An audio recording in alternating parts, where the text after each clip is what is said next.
Hey, what's up YouTube? It's your boy Mike here. This is my channel, Solid State Alchemy. This is my basement, and we're in the underbelly of the YouTube algorithm down here getting it done. Today we're going to talk to you about a budget case, a sub $100 PC case, ATX form factor. Whether sub 100, sub 90, this one's actually just squeaks under 90. Retail price, once you put shipping or maybe a sales tax on there, you're going to be like just under $100 for this ATX PC case. It's got some pretty good, nice features, and it's got a few drawbacks, and we're going to talk about all of that today. And then I'm going to build a system in this, and we'll come back, wrap it up, and I'll tell you what my overall experience was putting an actual full system into this case. So this is a Musetex Phantom PC case. It's available on Newegg for just under $90. When I paid taxes and a small shipping and handling fee, it wound up being about $95 shipped to my door. And so I've got it stripped down, all the exterior panels are taken off of it. It obviously doesn't just look like this when you get it. It's got a tempered glass front and side panel. I was checking out the tempered glass front gaps. There's no filtration here on the front, right? And there's some fairly large gaps to allow airflow into and through the case that don't have any filter media in them, right? So once the tempered glass panel is attached with two screws at the top, two screws at the bottom, there's about a ½ an inch, maybe a little bit bigger than a ½ an inch gap on either side that's unobstructed. It does have this kind of like honeycomb grill in there just to maybe give it, I think that's more of like a visual feature. I don't think it's not very heavy duty. I don't think it serves any kind of rigidity purposes. And are certainly no airflow or filtration purposes. So it comes with three LED lit 120 millimeter fans on the front, as well as two on the top and one exhaust fan. So these front are set up as they come to you as intake, and these two on top and this one here at the rear are set up as exhaust. So that's probably the first thing I'll change when I start to build this. I usually put at least one of the top fans as an intake fan, usually the one that's out in front of the CPU cooler. Especially if you're using a stock rising cooler, which I probably will be today. If you're using a stock downdraft rising cooler, a Wraith, whether it's a Wraith Spire or Prism, it doesn't really matter quite as much on the Stealth, but the Spire and Prisms for sure. I noticed that a considerable amount of heat will be exhausted from this fan that's directly above the CPU socket, but this fan here doesn't really, when I put a stress on the system and run like a IDA64 stress test or something that's designed to build up a lot of heat. There's one in OCCT that I use that's a pretty good heat generator. I noticed that if I turn these both to exhausts like they are now, this fan feels noticeably warmer, the air that's coming out of this fan, than this fan does. So it's not really serving much of a purpose because the cross breeze is pushing the heated air towards the back corner of the case. So I would just always go to the default setting of more air in is usually better. So I usually flip this front case fan, or this top case fan in the front around so that it's bringing air into the system. It's got a PSU shroud, stamp metal PSU shroud with a little window in there, so if you've got your a nice branded PSU, you can see that. I will say that this is both nice and a little bit of a hindrance. The one thing that I noticed right off the bat that it's going to do is if you want to run a 360 mil AIO. This this PSU shroud comes a little bit too far forward in the case. If you want to get that, because you want to have your tubes coming off of your AIO, your all-in-one liquid cooler for your CPU, you want to have those come down to the bottom, right? And you want your top tank up here at the top. You don't want to run your tube straight across to the top. So this shroud comes pretty far forward. I'm not going to test it to see if I can squeeze one in there. That's not the build I'm building today, but it does look pretty tight if you are going to put a 360 mil AIO. If you're going to put a 240 in the front, no issues. Depending on your motherboard, these standoffs are pretty close. I don't think there's going to be top rad support here unless you have a really thin rad, but and even then you're going to have a motherboard that's got your VRM heatsinks pretty far off of the edge of the board. Yeah, you're going to need low profile fans and a very thin radiator if you're going to top mount. So what's the point even at that point? 240 or 280, I think it'll even support in the front. Looks good. 360 would be a pain to get fitted, but and you're going to have a push set up in the front as opposed to, you're not going to be pulling air through, which is fine for most. Now I don't know how these particular stock fans will do with a push setup radiator. You're going to have to like put your AIO fans on the outside of the grill here. I don't think you're going to be able to fit a 360 AIO and its fans through that gap and its tubes in this gap on the PSU shroud, which is a shame. And the PSU shroud and this particular panel also one of the drawbacks that I've already kind of encountered when we flip it around to the back side here. So if you're going to use a 3.5-inch hard drive, then you're automatically just precluded from using a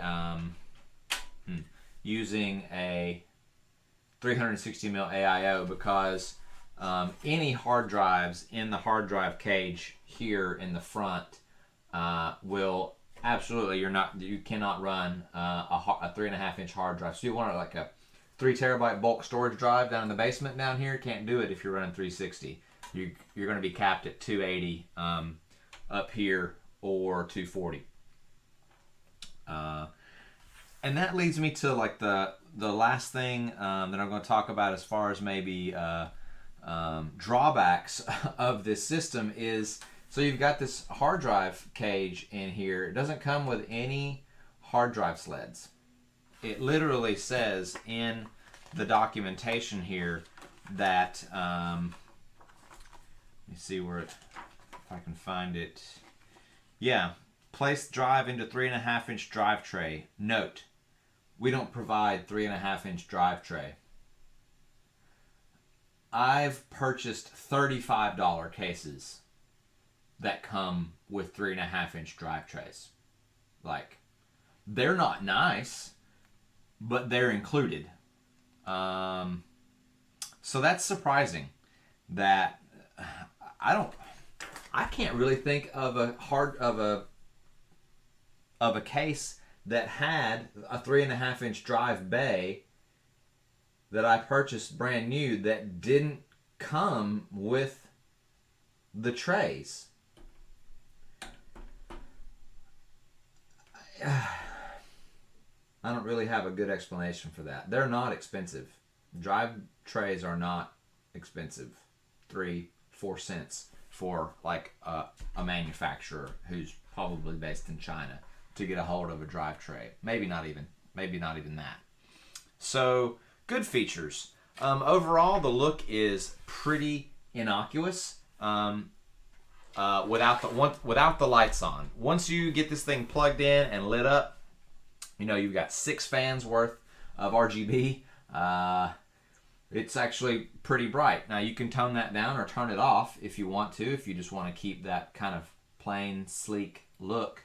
But you got full coverage tempered glass on the front, a nearly full coverage tempered glass panel. Yeah, I should say on the side, on the what we consider the show side. Full coverage tempered glass front panel, and then a plain stamped aluminum or steel. I guess it's probably steel. Stamped steel back plane that's pretty standard. It does use those, like, you know, clip in, slide in, screw it down, standard backside panels that we've been using for like 20 years on PCs, on ATX form factor PCs.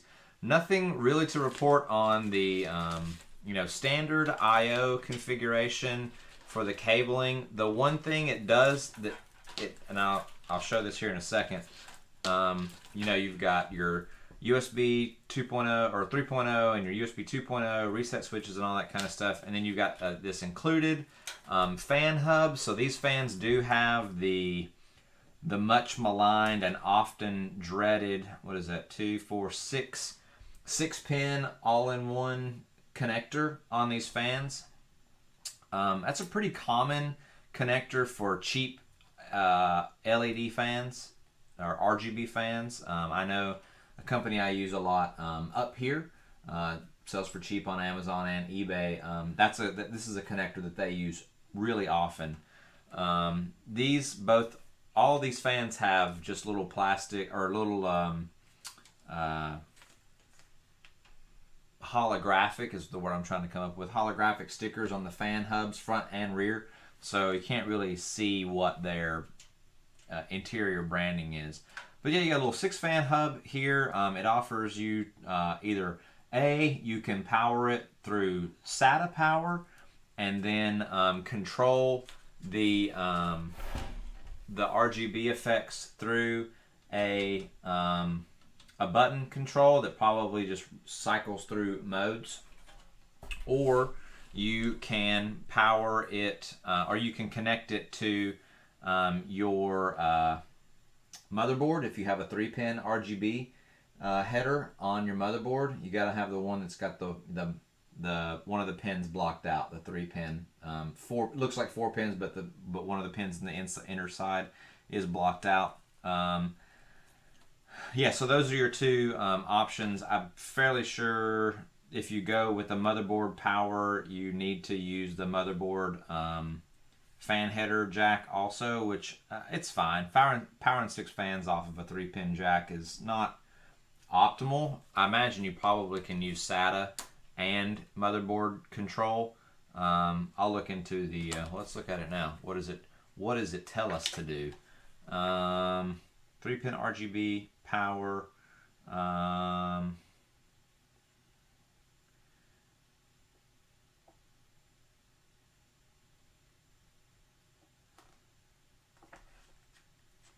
Not the best instructions for the RGB, because it does have a 3-pin fan header connector, and I don't think you should use that if you're going to use the SATA connector.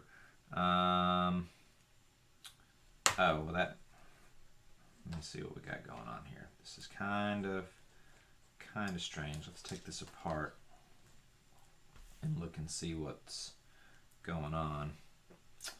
Yeah. So this is like wired in. Oh, this is 2-pin power.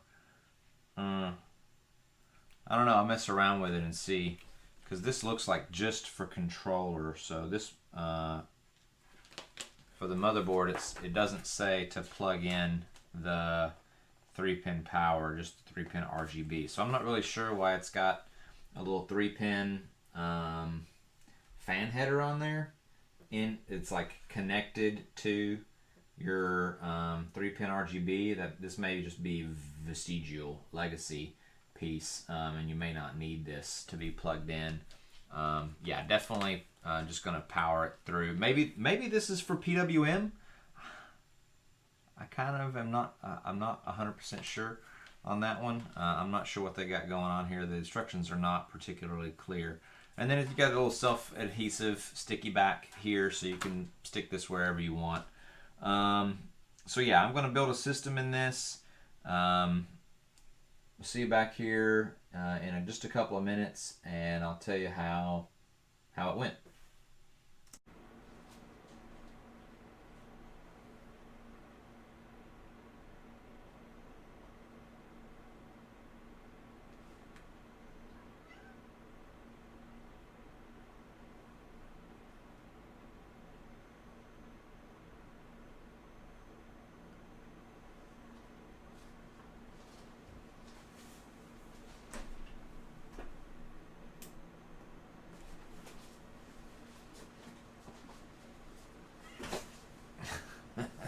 Cat's making a cameo. What's up?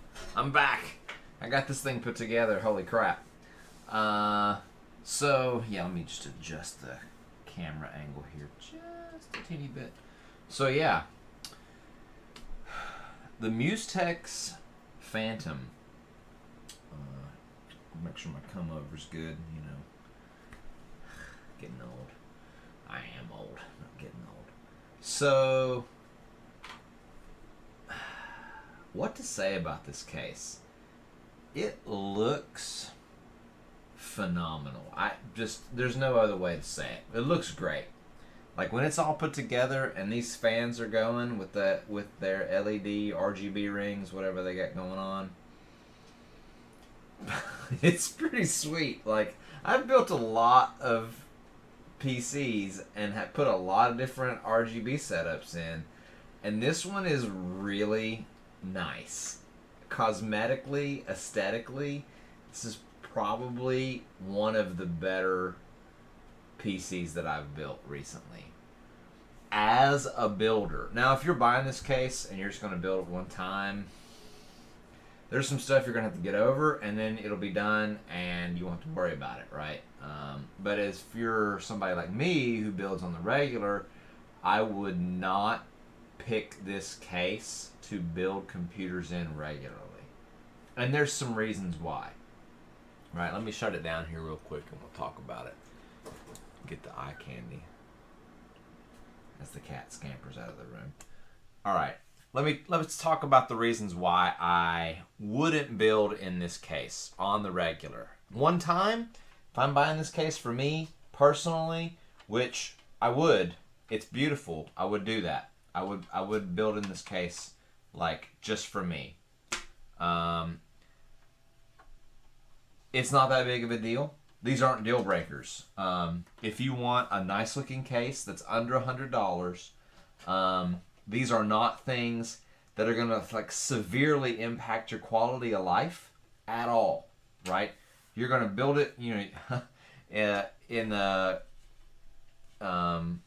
home brewing and beer brewing industry. There's a company that markets their stuff as buy once, cry once, and that's what this is going to be, right? For your PC build. You know, most cases are buy once, cry once, or at least buy once and then cry 10 years later when you rebuild the PC, right? But for me personally, as somebody who regularly builds PCs, I would avoid this case to build in for customers. And I'll talk about why, right?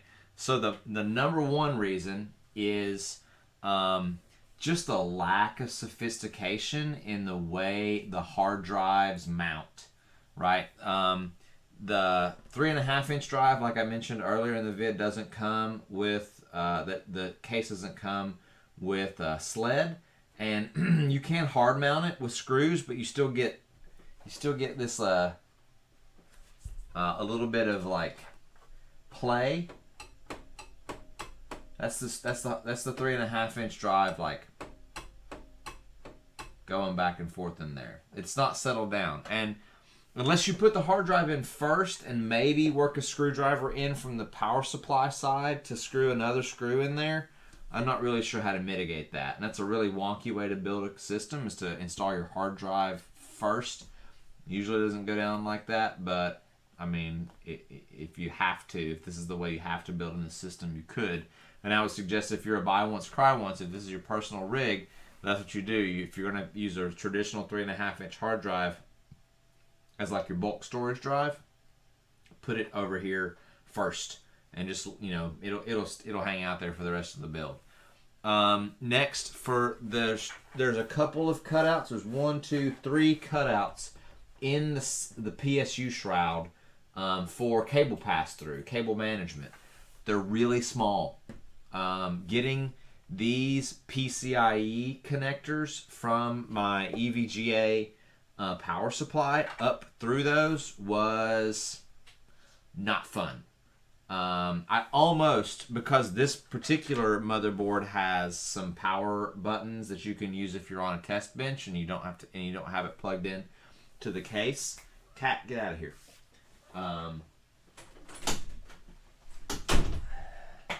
She started to climb the shelves, so I have to be very wary. The PCIe connectors for the GPU barely fit through those cutouts. Now, if you're just routing USB and front panel connectors, I/O connectors and stuff like that, it's totally fine. But if you want to, you know, have it as sleek and cut down and, you know, streamlined and cable managed as possible, I like to put my PCIe connectors through those, and it was nearly impossible. Same even on the ones up here by the motherboard. These connectors here that they're coming through. This one right here is hard to get the connector through. Also, so basically just cable management pass-throughs are like 2 millimeters too small in every dimension, and they're also like not always in the best place. So the cable pass-through for the 8-pin connector for the CPU is really tough. You've got two choices. You can remove this fan altogether and install it, which I almost did, or you can slide this fan all the way to one end of its channel that it's in, and then really fiddly get it in there. I did manage to make it work and get it back in there, but it was really suboptimal, and it's just 2 millimeters. That's what I need. I need this case to be, I need these fans to be 2 millimeters higher. I need this case to be 2 millimeters longer, taller, and it would have cleared no problem if this whole plane right here was raised 2 millimeters. No problem, right? So it's always really tight tolerances, and that's what I was saying earlier. You know, you're not gonna have a good time if you're trying to put a top mount radiator in this case, because you can see my VRM heat sinks are literally like touching the frame of these upper exhaust fans. It's just not going to work. You're not going to be able to get a rad in the top. Rad's only in the front, and if you've got a 3.5-inch drive installed in this case, it's a 240 or a 280 rad. That's it. That's all you got. You can do push-pull because you got plenty of thickness, but you can't do a 360 if you got a hard drive in the front. The last thing that I'm going to talk about that I don't like about the case, and then I realize this sounds like a lot of negative, but this is negative from the perspective of somebody who builds computers regularly, not somebody who's building their own personal computer, right? I don't like this style of interconnect or latching system for the PCIe risers, right? Or slots on the motherboard. I really hate the screw things that slide up and down. There are way cleaner, way better versions of PCIe backplates on the market. I really prefer the ones that have the screws on the inside of the case as opposed to the ones that have them on the back side. They're way easier to access typically, and they're way cleaner looking on the back I/O. And what I've typically found is you have this shield, this screw here unscrews, and there's a little metal shield that slides up and down. This shield never gives enough clearance for a top-end graphics card to make it into the PCIe slot and then have it actually like interface with the I/O background. There's always some interference here. It's just never big enough. There's just never enough clearance. I always wind up taking this thing out almost entirely and then fiddling around with it all kinds of crazy to try to get it back in and have it, seal and create, not another passageway for dust to get into the system, right? So I did get it all back together the way that that Musetex intended it to be back together, but it wasn't easy. That took time, and to me, as a builder, time's money, right? The more time I spend building this system is the less time I can spend building the next system. So I didn't like that I don't like that in particular. And unfortunately, most cheap cases that I build in come with this, so it's something that I'm used to dealing with. But if you're a novice builder or someone who doesn't build very often, if you're getting a nice big top tier RTX graphics card, it's a big thick boy and it needs a lot of room and it's going to be tall and it's going to take up every spare millimeter of your PCIe space in the back. You're going to have a hard time with systems like this, right? This is going to be there's going to be a lot of cursing and swearing and weeping and gnashing of teeth as you try to get this system back in. And a lot of times people are just going to take the screw all the way out, chuck it, take this plate out, chuck it, and they're going to have a gap right here in the back of their PC. And honestly, if you got positive pressure in the case, it's not a big deal. It's going to blow dust and everything out the backside anyway, so you're not even going to notice. Yeah, but I personally, when I sell it, I want the backside because I included a back I/O picture of all my ads. I want that to be clean. So I guess that's all the negatives that I have. But as far as the positives go, the case is very solid. Some cheaper cases, sub $100 cases, when you build in them, you feel like, man, if I breathe on this metal wrong, if I lean on it wrong while I'm building it, or if I torque it, it's going to warp the whole case and I'm not going to be able to get it back together. This is a very, very solidly built for the price point. I mean, it's not the most solidly built, but it's for the price point for sub $100. This is good quality material, and it feels like it's a fairly rugged case, even though it does have tempered glass front and sides, which isn't always the most rugged, but it's beautiful. And that is like the other thing about it is the case is gorgeous, man. When it's all put together and lit up and on, it is absolutely a showstopper. I mean, I cannot think of very many cases that look this good lit up. Yeah, I really do like it. The LEDs on these fans are primo, like really good looking LED or RGBs. I guess they're not LEDs. They give just the right amount of light. It's not garish. It's not overpowering. There's a lot of RGB computer setups that, I'm a little bit light sensitive when I sleep. I couldn't have them in my bedroom. There's no way. I have to power it all the way off to have it in my bedroom. I think I could leave this on in my bedroom and never even notice, but it's still like extremely beautiful to look at. I really do like the aesthetics of the case. It's got good airflow for a tempered glass case. These gaps are nice and wide. That does leave you open to dust and contamination, so you are going to need more upkeep on this case. You're going to have to take these panels off and blow this out with compressed air or with an electronic duster more often than if you had, some kind of mesh filter on the front or top. There is a mesh filter on the top side right here, right? A magnetic mesh filter. But like I said, these are set to exhaust. So I'm not sure really what that gets you for dust filtration, considering that the air that these are blowing is going out. But overall, I feel like it makes for a compelling build. I wish the hard drive mounting processes was a little bit more sophisticated.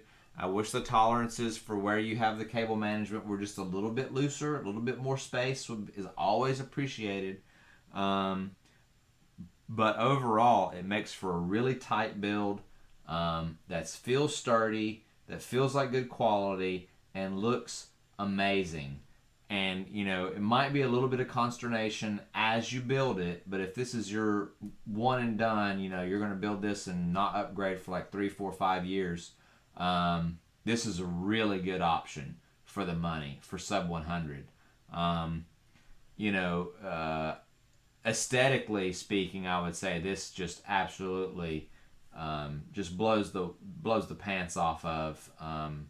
I don't know what my camera's doing here. I'm going from really warm to really cold, phasing in and out. Sorry about that, guys. This is a really good option. And of course, you know, you're kind of brute forcing the cooling, right? You got 3 intake fans, 3 exhaust fans. There's just going to be tons of airflow in and out of this case. So that's not really a concern either, you know. Last like maybe weak point because of that, because of the brute force cooling. You're getting good cooling, but also a little on the loud side. It's not the loudest by a long shot. I built in a Roseville Tierfing case, and I put 6 cheap up here fans in that. Just this exact same setup: 3 on the front, 2 on the top. Actually, 2 on the front, 3 on the top, and 1 in the back. And that was a loud son of a gun. This is nowhere near as loud as that. This is more of like a nice hum, and that one was more like, you know, a low grade turbine. But yeah, I'm really happy with this. I hope the new owner of this computer is also really happy. But like I said, for the individual consumer, I highly recommend this case, the Musetex Phantom, and it's on Newegg, about $80 plus shipping and taxes if they're applicable to you.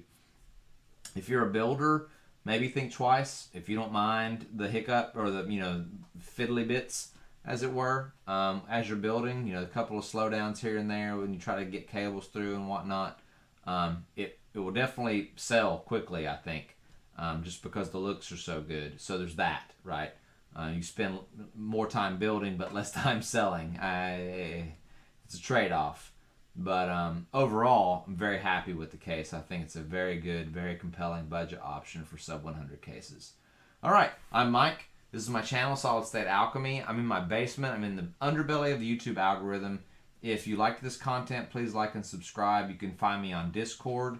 And I'll put links to my Discord channel and my Instagram and Facebook pages in the video description. But you know what? I'm going to take a nice, healthy sip of my libation here. And I'm out.